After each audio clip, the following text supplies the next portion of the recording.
in general, almost everything that we generate goes to landfills. And that's potentially problematic for a lot of reasons. There are some things that absolutely need to go to landfills, but there's a lot of material that has a lot of potential for any variety of outlets beyond becoming waste. And the effects of that are really profound. Each year in Illinois, we end up creating 12.4 million tons of carbon dioxide because of recyclable or other recoverable materials that go into landfills. And even though these are national numbers, it is largely a reflection of how Illinois operates as well. Go ahead and flip to the next slide.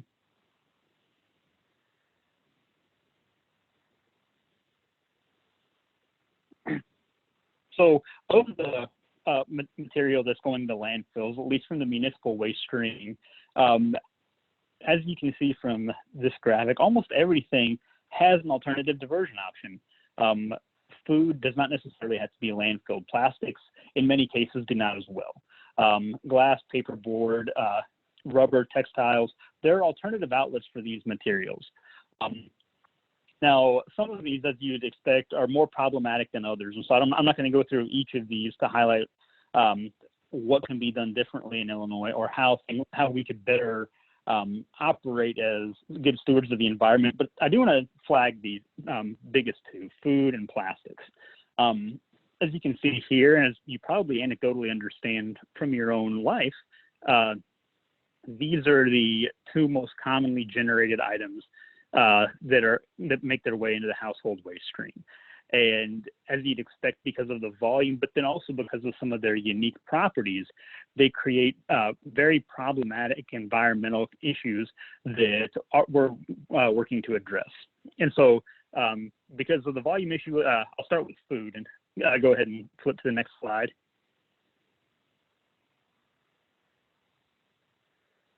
So each year in Illinois, a significant volume of food waste is generated. And that figure oscillates between 1.9 and 3.1 million tons per year.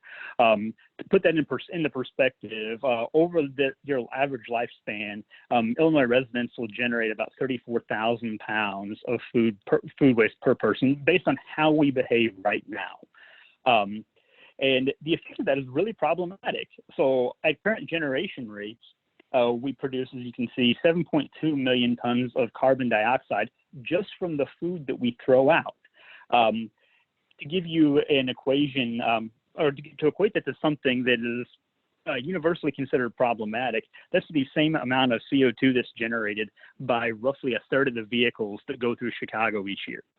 And that in addition to that, and there's a significant social cost to wasted food.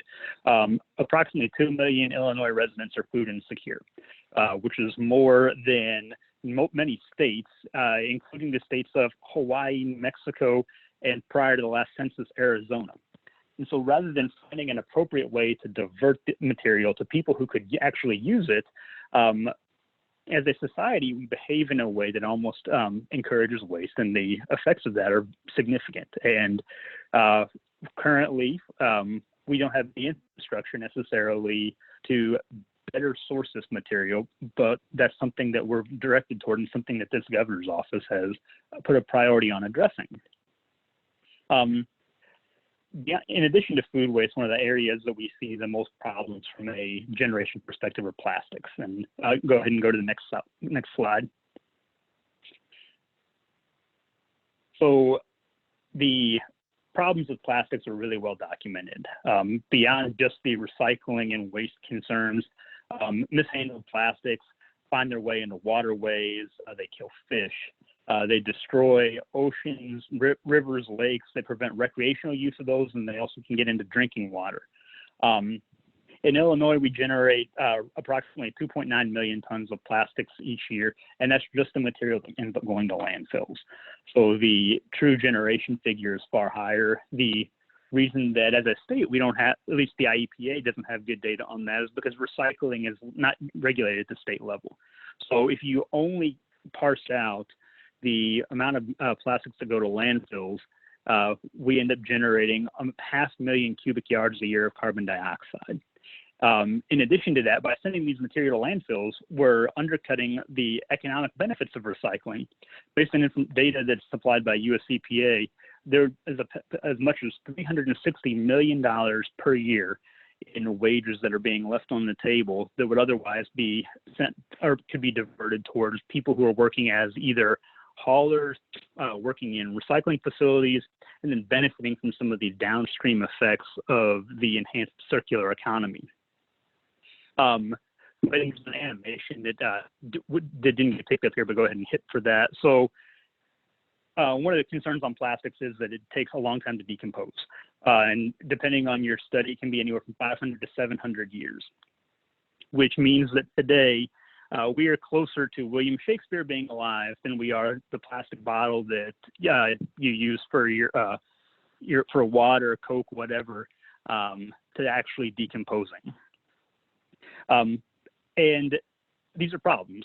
Even though landfills can take this material and waste is compacted within landfills, we have only a finite amount of space across the state. And go ahead to the next slide. And each year, the IEPA generates a report estimating the lifespan of Illinois landfills. And as of today, or as of this last reporting year, we have approximately 20 years of lifespan left in Illinois landfills. So for context, that's the amount of permitted space that is currently available. For people who may not be as familiar with the permitting process, particularly for new landfills, expanding a landfill can be a very difficult prospect. And so there are areas of the country that view this as a non-permanent problem. There's the perception that landfills can continue to expand, and there's an appetite for that. The reality in Illinois, at least, is that there are regulatory checks on the ability to allow for infinite landfill expansion, and there are any number of additional concerns that would strongly discourage that, including the fact that as we're generating waste, we're generating CO2, and we're not being good stewards of the natural resources that we should utilize. And so we have to find alternative ways to approach this. And so 20 years can seem like a long time. Many of the people in our group are anywhere from their late 20s to their late 60s. And so even within that perspective, 20 years seems like a long time. However, go ahead to the next slide. So these are all things that are more than 20 years old. So Y2K, The Matrix, the Backstreet Boys album that has the best guilty pleasure song ever, and the most terrifying Christmas toy in history are all today further away from us than Illinois landfills running out of space.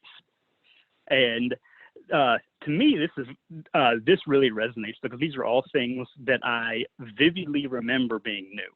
And given the at least internalized recency of that feeling, it drives a sort of sense of urgency to find ways to ensure that things that are going to landfills are the things that absolutely need to, and that we find better ways to handle the material that we're generating. So we have a lot of work to do. Go ahead to the next slide.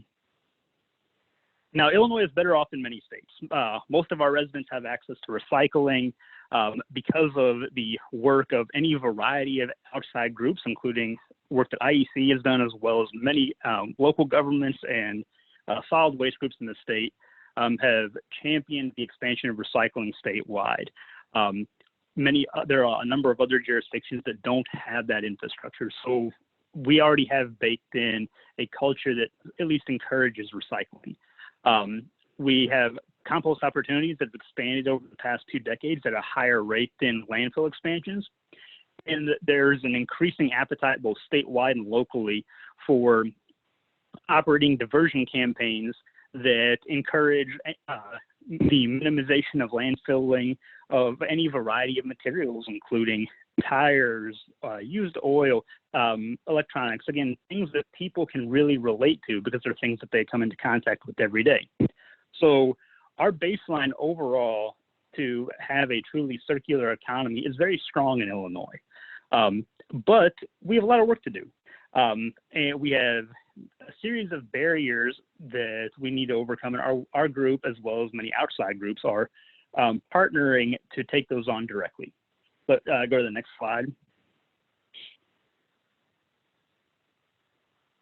So the first one is an educational barrier, and this is a screen grab that I pulled from Google now probably about a year ago, but I checked it this morning and the results are similar. So this is based on Google's algorithms for how people Google information on recycling. And the implication from this is that there is a significant degree of distrust within the public on the value of recycling. And there's good reason for that. There have been a series of documentaries in the past 5 years that have identified very real concerns with recycling end markets. There's been a natural reaction to those concerns that maybe recycling isn't as helpful as it could be, and people see that they have problems getting access to recycling in some areas. And to just kind of run through these, recycling is not bad. It is important. It's not garbage. It is good. It's not a lie, but it could be better. Certainly not dead. The recycling is not the answer, I suppose, depends on the question. It can be fun, not a myth, and it is definitely not pointless. So go ahead and go to the next slide. So beyond the education, we have infrastructure concerns as well. Last year, our group did a poll of the materials recovery facilities in Illinois. And the responses that we received were that facilities had between a 18 and 30% inbound contamination rate of their materials. So what that means is that not only are the facilities having to ensure that they're devoting resources to separating a significant amount of things that are not recyclable from what they take in, this is a reflection that the collective we, the agency, recyclers, waste industry, local governments have some work to do to help ensure that the public have a good understanding of what can and cannot go into the recycling bin. And when we initially undertook this exercise, our group anticipated, based on some other national surveys, that this is about the response that we would get. And we were hoping that, given Illinois' long-standing policy in advocating recycling, that the types of contamination would be things that were genuine confusion. So an individual who actively wants to help the environment and wants to ensure whatever they're generating is repurposed in a proper way, but maybe they just misunderstood what was acceptable. And so an example along those lines could be that a curbside program accepts plastics like plastic bottles, and somebody put a plastic toy, which is not recyclable, in their bin. And we did hear some of that. We also heard some truly odd things. So one facility reported getting a mounted swordfish as something that somebody put in to be recycled. We heard tires, bags of food, doll houses, animal carcasses, things that, diapers, things that it's not really clear what the genesis was for thinking it would be recyclable, but it was truly a reflection that either the way that we were educating the public wasn't resonating, or if it was resonating, it was resonating with the wrong message. And because of this, organizations were having to repurpose how they were operating and take away from their ability to focus on truly recycling and recovering material. Go ahead and go to the next slide. And so that infrastructure impact affects any variety of materials management sectors within the Illinois economy. So these are our figures on composting. There are approximately 30 composting facilities that operate in Illinois to cover 12.7 million people. We have 12 materials recovery facilities statewide. So the total population of diversion facilities is relatively low, but almost to an organization, they seek additional materials. So there is a desire for expanded collections. It's just a concern about what those collections will actually bring in. So infrastructure is a barrier. The third barrier, and it's one that I haven't devoted a slide to because it's one that's constantly evolving, is the markets. Markets for recycled material, markets for end product composting, like the markets for anything, vary significantly. And it's almost a chicken or the egg issue. If there's not a good end market for some of these products, there's a natural aversion by some organizations to want to invest in expanding infrastructure for those products. And that's a national concern that a lot of collective thought, but not a lot of action has been able to really address.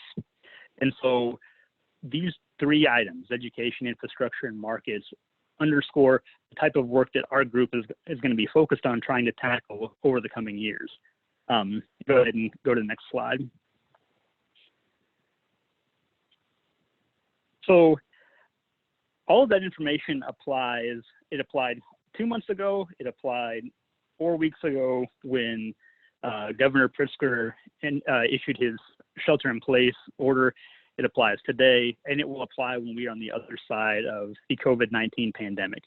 There have been some immediate impacts on recycling and composting from COVID-19, or at least there's been the rumbling of potential impacts. And the localized nature of recycling and waste collections is really epitomized through this process. So in some areas of the state, waste haulers have indicated that they have concerns about continuing to collect landscape waste. They're worried about running additional routes and potentially exposing workers to additional people, which could in turn exponentially increase their potential infection with COVID-19. In addition, there's some national guidance indicating that if an individual tests positive for COVID-19 and they handle material that could otherwise be recycled, like plastic bottles, that the fear of spreading infection would require you to throw that material away rather than put it in recycling. In addition to that, what we have seen for programs that we directly operate are that collection sites, so one-day drop-offs, household hazardous waste events, medication collections that are constantly staffed, and electronics recycling events have been at least shuttered temporarily. Again, this is all a reflection of the fact that a lot of the day-to-day work on recycling and materials management is very personal. This was really well epitomized by a colleague of mine in Rhode Island who indicated that their electronics recycling events were typically community events, and now they're having to really rework some of their social calendars to accommodate for the loss of those events. So where we are right now, like every sector of humanity, is that some of these things have slowed down, but they have not stopped. Waste hauling and recycling was designated as an essential service statewide. As recent as this morning, there were discussions within a variety of stakeholder groups across the state to help ensure that these things continue. And so as we sit here right now, there is not a concern that recycling will immediately shut down within the state of Illinois. What it does mean, though, is that like every other facet of life, we have to start looking at how we restart things.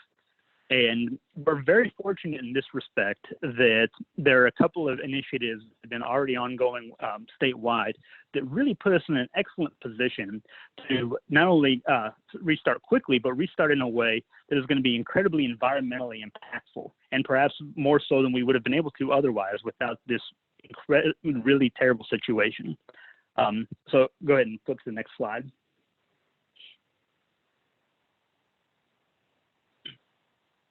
So within our group, we have a three-pronged approach on how we're going to restart our work. And restart is probably a bad vernacular for this, is we never really stopped. One is to maximize the existing tools that we have within at least our working group in the agency. The second is to continue the work of the statewide materials management task force. This is a task force that was created by legislation that was signed by the governor in July. We've met a couple of times, and to a person, the task force is committed to continuing to meet while we're all teleworking.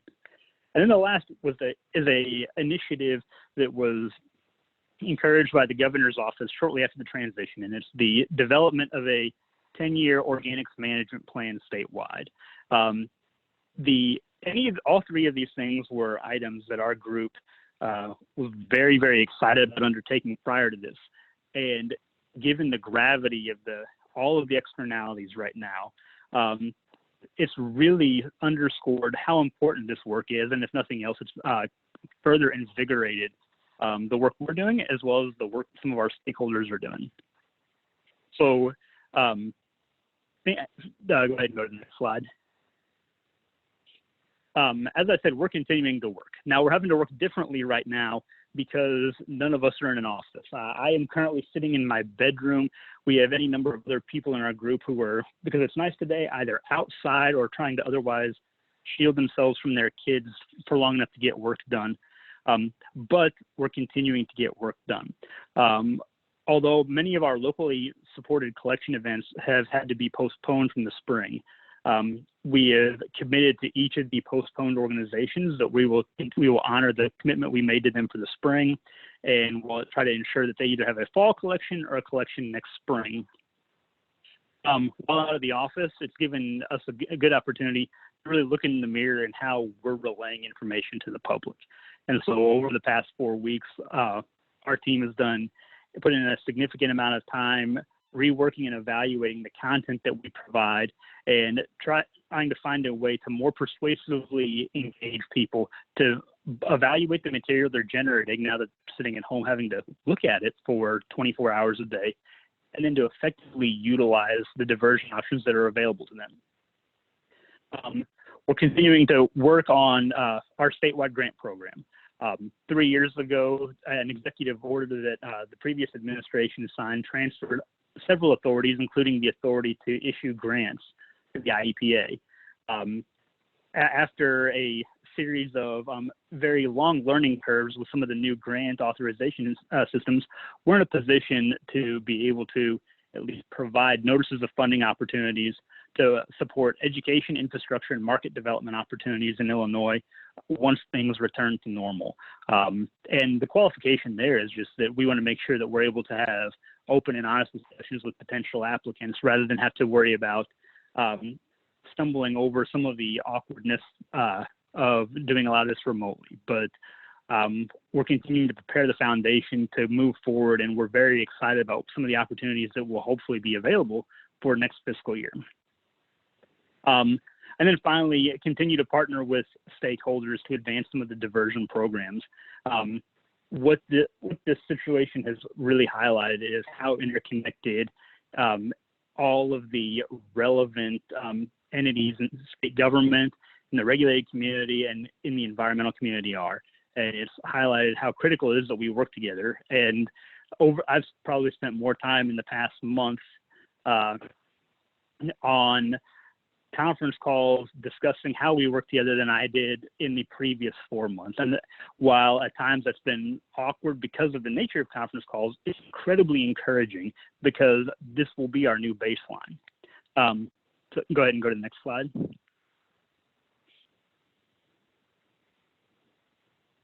So the largest undertaking that our group had prior to everybody working from home was the work on the Materials Management Advisory Committee. And so this is a 24-person organization comprised of representatives of local government, recyclers, waste industry, the environmental community, and producers of materials from recycled content, who are tasked with several items, but it can really be consolidated to say that we get a direct say in how recycling, materials management, and composting will look in Illinois for the next 2 decades. And very rarely do you get a project that is directed your way that allows a group of people like this to get together to have a direct say on what the future of your work looks like. And we have undertaken this understanding that the effects of our work today are going to cascade down to the people who follow us, our kids and our grandchildren. And so what we've done is we've divided the work into 6 subcommittees. One focused on education and outreach, and we're fortunate to have a diverse group of professionals who have undertaken collectively almost 2 centuries of education campaigns in Illinois to help maximize the number of people we can persuade to continue to support these programs. Infrastructure development, again, we have a number of individuals who can have direct experience with not only starting new facilities and developing their continued expansion, but also evaluating how other states have successfully implemented broad infrastructure programs. Market development, which, as you'd expect, focuses on bringing new recycling markets to Illinois and expanding upon what we already have here. Measurement, which will tie into a lot of the inherent metrics that you would see come out of a group like this. Things like what we're generating as a state, where there's room for improvement, how our generation rates compare to other states, and helping define what our new baselines will be. As one of the people in our group has said repeatedly, you don't know who's winning if you don't keep score, and that's what this group is primarily responsible for. And then finally, local government support. Illinois is geographically almost like 5 states. We have some incredibly well-developed and populated areas. We have more rural areas that surely don't have the degree of financial support to local government that it would be necessary to have a robust recycling or market development or other educational programs. And so what we want to do is this group is going to be focused on trying to make things as easy for those organizations as possible, while helping push the more developed counties to continue to advance the ball on how we think about materials management. This group is comprised of a variety of local government officials who've been doing this for decades, and it's very exciting to see that we're going to be developing a system that will allow every county in the state to equally participate in the conversation about recycling, while still ensuring the high level of professionalism that we've come to expect from some of the other areas of the state. And the steering committee is responsible for writing a report to the General Assembly, which we'll go over on the next slide. So this is the mechanics of how we are going to modernize the recycling and composting infrastructure in Illinois. We are responsible for issuing recommendations to the General Assembly that include, among other things, an estimate of how much we're producing each year, providing diversion goals for calendar years 2025, 30, 35. As part of that, we have to show our work. So instead of being able to just define a sort of amorphous diversion goal, we have to detail to the General Assembly not only what the goal is, but why that goal is going to be achievable. We have to develop standardized education and outreach materials to help maximize landfill diversion, and target specific materials for diversion, provide a market analysis, and then provide a map of permitted facilities statewide. The benefit of that is going to be that not only are people going to be able to expand upon their understanding of what types of collections are available near them, it'll allow the further study of the infrastructure in Illinois. And so rather than having to recreate the wheel every time we need an exercise like this done, we'll have a publicly facing library of locations that can be evaluated, and then we can continue to further refine our understanding of what improvements we need in Illinois. Go ahead and go to the next slide. So this was the timeline that the committee agreed to at its first meeting, and it's one that we've been able to achieve at this point. We've had our first meeting. We've had several subcommittee meetings. Our second meeting will be later this month. And while people are out, we're going to continue to draft the report that will be issued to the General Assembly. A note I would make on this is that this is a public committee. So the committee was named by the General Assembly. The members were appointed by the director of the agency. And so consequently, these opportunities are open to the public. As we prepare for meetings, we have to post agendas on our website. Each of the committee meetings during the pendency of the shelter-in-place order will be held through telecommute, and so people from anywhere in the state can call in. Once life returns to whatever the new normal is, there will be physical meetings, but you'll also be able to call in. And so I would encourage people who are interested to take advantage of this, where although the committee has 24 people, we're going to be trying to pull from every level of expertise statewide and have as many guest presenters, guest experts as we can in order to ensure that whatever we develop for the people of the state of Illinois is informed by the high level of policy expertise and on-the-ground expertise that we have in Illinois. So as of right now, our finish line is next July to have the report to the General Assembly. Certainly there is a possibility that would get extended because of everything that's going on right now. But in order to try to continue our mantra that we want to ensure a sense of normalcy, our group is still targeting that date as the day that we need to get something to the various legislative leaders. Go ahead and go to the next slide.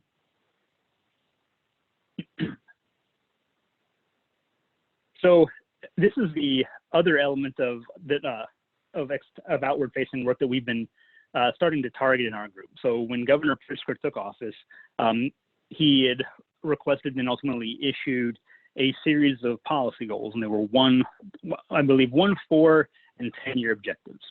One of the 10-year objectives for our team was to develop an organics action plan, which in the simplest terms meant a way to ensure that we're minimizing the amount of food and other green materials that are going to landfills.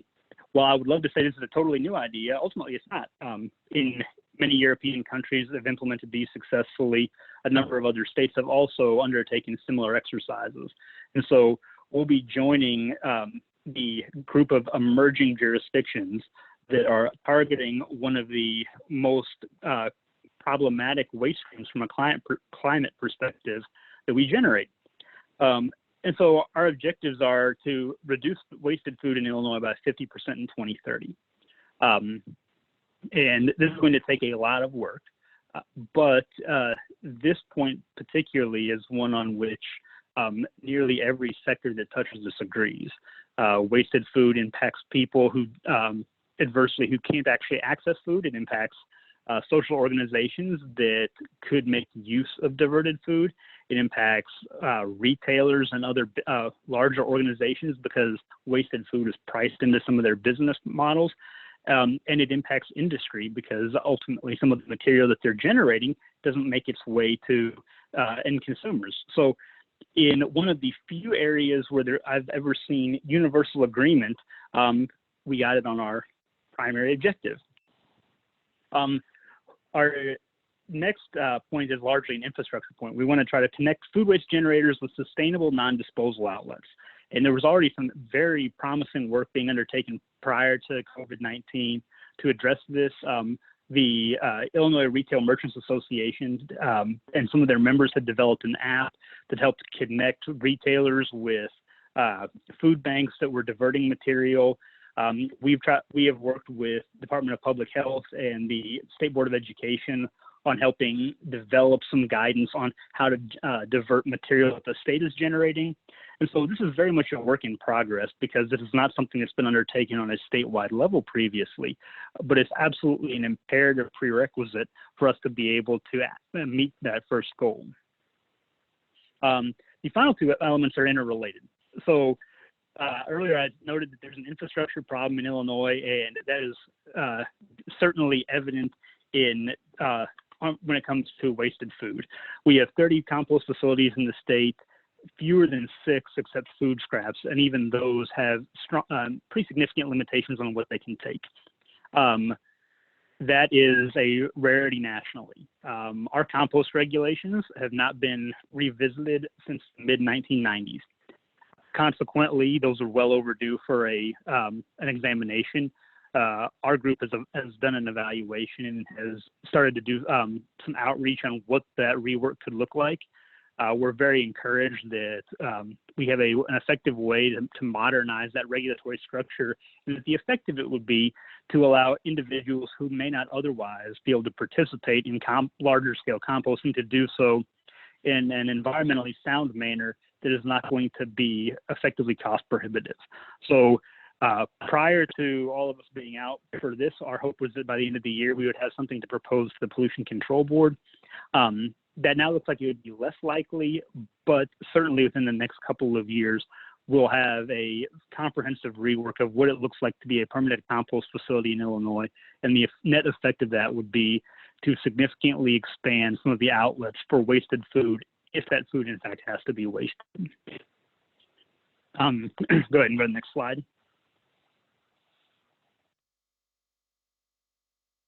So this is my last slide, other than my contact information. There's some very direct things that any member of the public can do, and particularly now when we have some additional time on our hands. These were the 4 that our team came up with. And the primary one that we saw was to stay involved, and this can look like any variety of activities, but continuing to mentally invest in the environmental protection of the state of Illinois is absolutely imperative. Right now, it's entirely understandable that there are any variety of other things that are taking up people's headspace.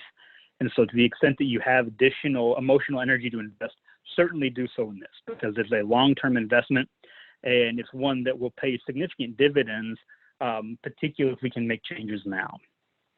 The second is to attend public meetings, and that's anything from webinars like this to some of the public events that the agency will be holding on things like the Materials Management Subcommittee or Materials Management Advisory Committee.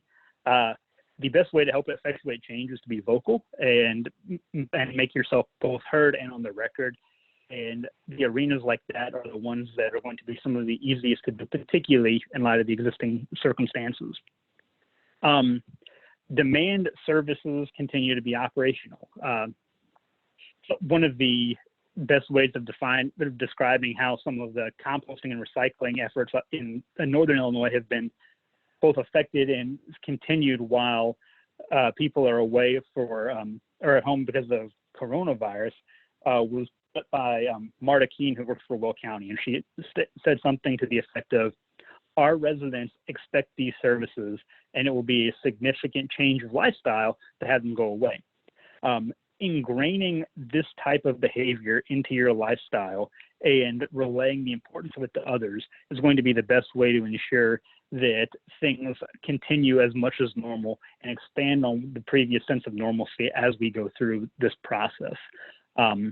Again, it's very easy and understandable to be frustrated with things that are going on, but it's also important to make sure that we're not losing sight of some of the critical infrastructure that we had in the past and trying to continue to prod that it be expanded. And finally, educate yourself. IEC has done a wonderful job providing these webinars. A number of other state organizations are doing the same thing. It's very, and I've done this a lot. It's easy to sit on the couch at night and crash and binge Netflix. And that there are days where you're going to need that, but also I would encourage people to use this time effectively. The more information with which you can equip yourself during this time, the better off you'll be to continue to push the benefits of these policies forward. So that's all I had. Thank you all for patience with my slides not going. This is my contact info. Feel free to reach out to me directly if you have any questions. And yeah, if there are any questions, I'm happy to discuss them.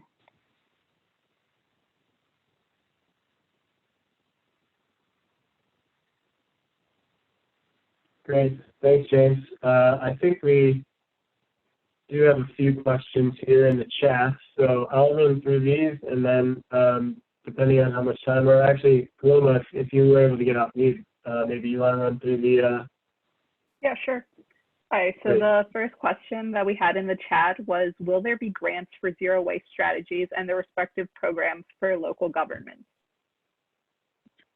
So the direct answer would be maybe. So and the reason for the maybe is that we don't know what our appropriations will look like next year. At this point, it appears that the General Assembly is going to convene just to pass a budget for next year. And without knowing what was going to go into that, it'd be difficult to say what our individual program priorities would be. That being said, the broader grant-making strategy that we've developed would be to provide particular assistance to local government for both recycling education and then to carry out some of the zero waste work that was done in the past. So under normal circumstances, I would say yes. The only reason for pause at this point is that I'm not clear on what the budget impacts would be from the economic fallout from COVID-19. Okay. Yeah. One question came to me early on in the presentation privately. I just want to make sure I fit it in here. So sorry, that was me. Good. Okay. Was that me saying that I wasn't being unmuted? Because that might have been what it was. No, I have nothing here. So the question, James, is how does our composting facility / infrastructure capacity compare to other states in terms of per capita measurement? So being in the Midwest, we're at sort of an odd disadvantage. Our compost facility per capita ratio nationally is above average. Within the Midwest, we are slightly below average, but that number is artificially inflated by the fact that Wisconsin has a very high compost and anaerobic digester population, largely driven by large-scale dairy. So if you extracted Wisconsin, we're above average, but there's still room to improve. Including Wisconsin, we're still above average, but below average for the Midwest. And any special attention to mixed and contaminated plastics? So within the task force, that's been one of the questions that's come up to this point. Because of the impacts on recyclers, it's a recycling stream that we're going to have to address.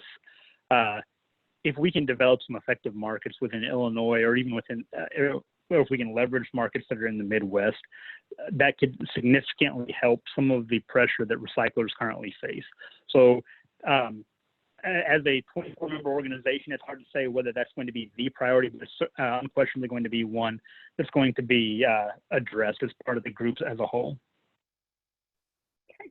And going on with the plastics, there was another question in the chat that asked, will the task force discuss the film and plastic bag collection issue? A bill almost passed a few years ago.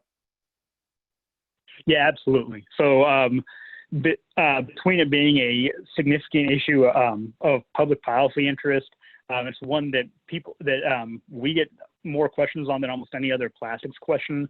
The committee is also comprised of some representatives from retailers and manufacturers, and so because of their interest, it's one that's already been flagged as an agenda item in the future. So yeah, absolutely. Okay, and the last question we have right now is, how many hazardous waste and electronic collections are being done by IEPA yearly? Do counties, cities have to pay? So I'll separate those two out. The electronics program is funded by manufacturers, and so the agency administers the program and ensures that manufacturers who sell products in the state register and pay into the program, but we don't actually operate the collections. Those collections are operated by either private organizations or supported by local government. Each year, if a county wants to have a collection location, they have to notify us and the manufacturer organization by March 1st. And when they do notify us, they're ultimately awarded sites for the following program year. Right now, we have a little less than 90% of the state covered by electronics collectors. I don't remember off the top of my head how many collection sites that equates to, but there is significant statewide coverage. And those figures only apply to the program that's run by the manufacturers. State law does allow organizations to run private collections, although be doing so without the manufacturer's support. For household hazardous waste, the agency financially supports 4 long-term facilities that are in Gurnee, Chicago, Naperville, and Rockford. And in those instances, we provide the payments for disposal, and the individual facilities are ultimately responsible for staffing those events. For the one-day events, typically we have a local government co-sponsor. In those cases, in the local governments provide staffing or typically a representative to sit there and help guide traffic during the event, and then the agency provides the contracted employees to collect, drum, and then arrange for the transport of the material. So for one-day events, there may be a nominal cost to local government, but in many cases it's absorbed by personnel staff time. We try to target between 8 and 10 events per season, which would equate to about 16 per year. This year we've had to delay our entire spring schedule because of COVID-19. So it's likely that we'll have an expanded fall schedule. Yeah, going off that, someone did ask, are there current or upcoming waste recycling or composting grant opportunities for IEPA program partnerships that community-based organizations should be aware of? There's nothing immediately pending. We're preparing documents for once we know what our budget for next year will look like. But once those are available, we'll certainly be sharing them on social media. So the hope would be in the next couple of months, but a lot of that depends on when we all get back to working within the office. Do you also want to throw in some of the social media handles into the chat so that folks can find those? Yeah, I will. While we're talking, I'll pull them up. Perfect. I forget what ours is specifically. Okay. And yeah, we got a whole bunch more questions in the past few minutes. So let's just try to get through a couple more of these before we get to the 1 o'clock hour. Will the organics management strategy continue banning food waste from landfills statewide? So I don't know yet. And I know that there is a significant push for that. The part of the concern with doing an outright ban would be the lack of developed infrastructure at this point in time. But we have the benefit of getting to see how some other states have handled this. So Rhode Island recently banned food waste from going to landfills. And so they're going to be going through the sort of program growing pains that we would be going through just 4 to 5 years ahead of us. And so the success of their program and similar programs in New York City and the tri-state area will help inform whether that's the best approach for us. But because it is a new strategy, at this point, everything is on the table. And so it's not off the table, but I don't know if that's the route we would be going yet, just because we need some additional information. And I think this would be a good question to close with. What are some other states or municipalities with robust composting programs that Illinois looks to for guidance? So there's a wide range. We've looked at Wisconsin's regulatory structure for guidance, in part because their overall network of types of sites is comparable to ours. They also have much more recently revisited their structure as a whole. And the effect of it is that they've enabled sites that are significant volumetric concerns to continue to be permanent as they have been, to allow for more flexibility for smaller locally run organizations. We've also evaluated programs that have been pushed in many of the New England states, New York State, as well as California. But the approach that we'll likely end up with is something probably along the lines of a hybrid between what Wisconsin does and then some of the recommendations by the U.S. Composting Council. Okay, awesome. Well, thank you, James, for giving us so much great information. And it is just getting to 1 o'clock right now. So thank you, everyone, for joining IEC for our Lunch and Learn series. We hope these sessions will help keep our community connected, and we're going to keep trying to get a bunch of them going. yeah, once again, everybody, thanks for coming in. You can find links for our upcoming schedule and a place where you can donate some money to us during this difficult and trying time. Yeah, but that is what we got for you today. And thank you for joining us all.